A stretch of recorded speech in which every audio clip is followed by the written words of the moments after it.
What's going on, everybody? So yeah, we're gonna do a little beer review today.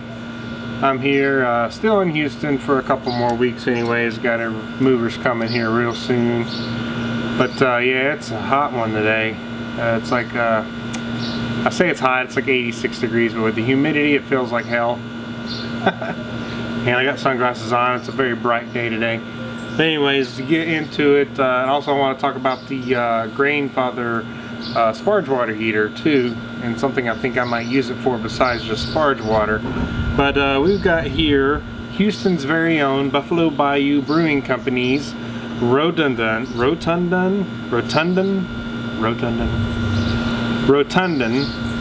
Saison, and basically it's going to be a fruity one, I'm sure. It's basically kind of like a farmhouse ale to some degree here. It's let me just read this to you guys. It's a bright, spicy, citrusy esters from the yeast strain with a crisp malt base and finish, dry and savory. I figured it'd be dry. One sip transports you back to Wallonia and the rustic countryside where the French Saison's effervescent quench has saved the Belgians from the heat since they were Belgian. One sip compels another. Basically, yeah, I expect this one to have a little bit of a spice, fruitiness to it, and definitely a dryness on the back end of it. But we're going to get into this bottle and see how it tastes. It's in a brown bottle. Sunlight. Don't think it's going to skunk the beer. Once I get into the glass, different story. So yeah, I'm going to go ahead and get in this. It's a 8.2% ABV. It's a bomber, 22 ouncer. So yeah, this should be fun. So let's go ahead and get it open.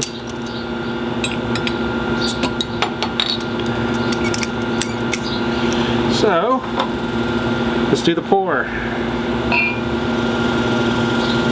Oh man, super peach color, kind of like a peach amber, real peach color to it. Lots of carbonation going on in this bottle. Oh yeah, let's stop right there. I don't know if you guys see that. I've got a beautiful amount of carbonation in there. It smells like a wit. Definitely smells very much like a wit. Yeah, I can tell it's going to be a fruity punch to the mouth. So let's get in, shall we?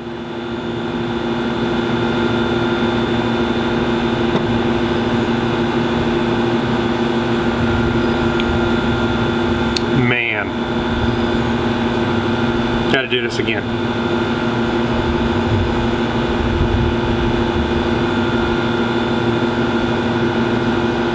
That's damn delicious, folks. Very bitter on the, it's got a pretty good bitterness to it. Let's see if it says what kind of hops were used in this. Oh, wow. That bitterness just comes from like the beginning of the sip to the end, and it holds your tongue hostage with that bitterness. It's not over pungent on the bitterness or anything. It's a very mild bitterness actually, but it's definitely letting you know that the presence is there. I'm going to try again here.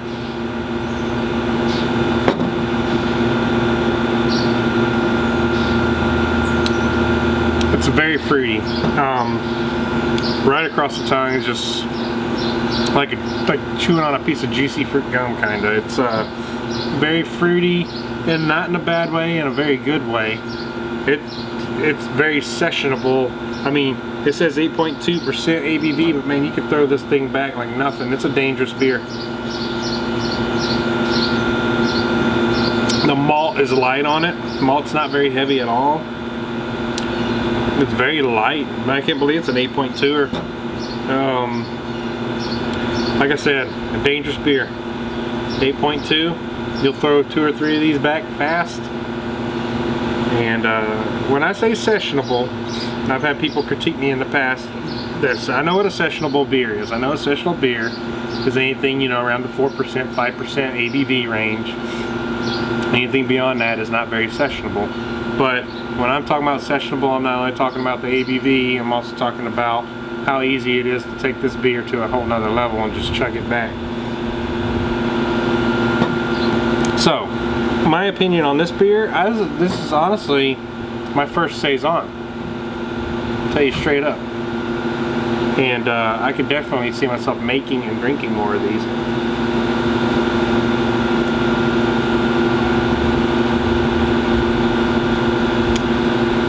Man, it's a good beer. Really good beer. It was bottled April of 2015. As you know, craft beers, I've noticed a lot of craft beers, like if you bottle a beer, even commercial beers, applies across the board really. If you bottle a beer and you let it sit for a while, carbonation profile kind of mellows out and evens out, or peaks when you're doing homebrew. But also what happens is your hops, they lose that punch. So this beer probably had a little bit more hop punch to it back when it first was released or produced. And when I say this produced, I mean like this one that was bottled in this bottle. I'm sure the hops have probably subsided quite a bit just from aging. But this beer right here, not much of a malt profile to it. It tastes more just like more of a base malt with some wheat in it. Maybe like just a base 2-row and then a good bit of wheat in it. And probably, I don't know, maybe a little Vienna. I'm not sure. I'm still getting used to my malt profiles, but hops, you can never, the hops change and they keep making different versions of them and hybrids. And yeah, I've never been good at detecting exactly what kind of hops. Other than I can tell you that the bitterness, the bitter additions are probably in the medium range on this beer.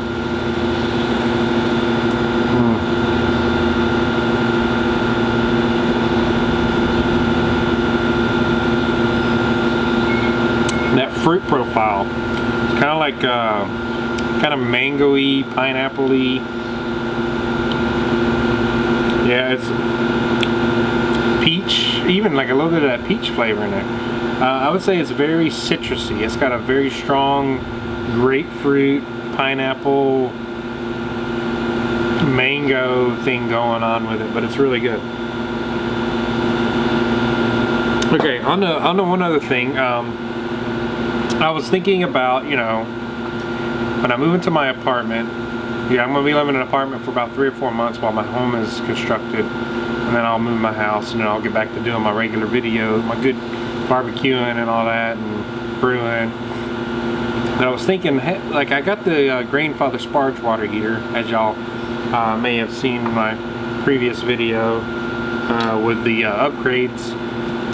I forgot to mention I also have the Grainfather Connect box, so I will be going over that in my own way. I know there are videos on it, but I'm going to do my own video of it.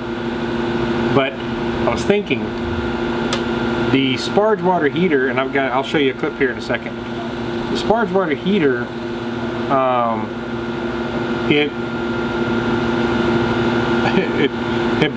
it's a boiler. I mean, if you max out that element, turn that dial all the way, as far as it'll go to 110 Celsius, which is like 230 or something, I think, Fahrenheit. Well, boiling point's like 212, 213 where I live right now. And I'll show you here. Just take a look at this for a second.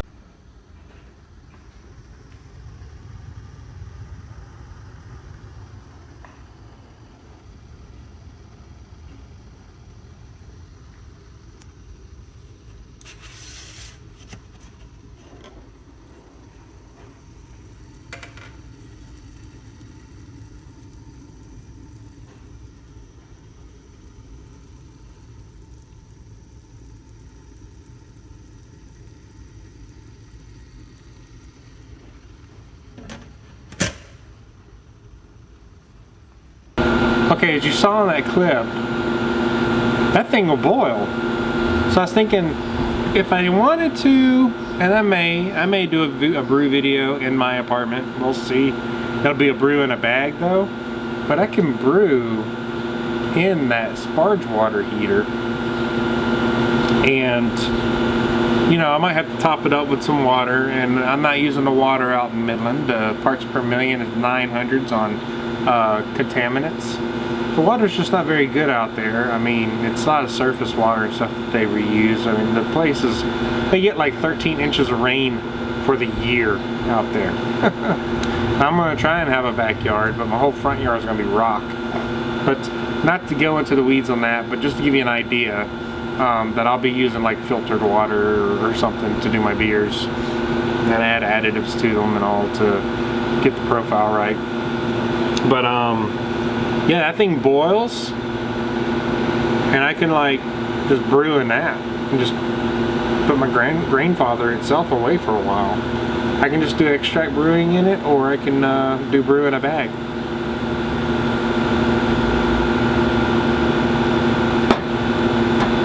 And I won't be kegging. My kegerator will be put away, and I'm actually going to build a kegerator when I get into my house, and I want to video it. I'm going to video like building my kegerator. It's going to be a full-size fridge. Now I got 4 taps I want to put in, and I'm going to get a new gas splitter and everything. It's pretty much building it over again, but reusing some of my parts. And I might take the fridge that I was using for my tower kegerator, and I may turn that into like a fermentation chamber or something. We'll see if it's possible. But I also saw something cool Grainfather's releasing that I really want to get my hands on, is the conical fermenter that they've made. It's a stainless steel conical, and not only that, they also have made it where you can run a chiller to it, and you can hook up like 4 conicals to the chiller. So man, they've really thought this through, and that's really expensive. It's not realistic for the average home brewer, but if you're like a step above and you're really into your home brewing and you see yourself doing it for a long time, then it's probably worth the investment. Will I do it? I don't know. I may invest in it. We'll see. If I don't get diabetes first, right? So, anyways, guys, I don't want to take any more of your time. But yeah, the Rotundone Saison from Buffalo Bayou. We'll go ahead and top me up some here. Oh, look, you got a little head going this time. Man, it's got a hell of a carbonation going on. But cheers, guys. We'll be in touch soon.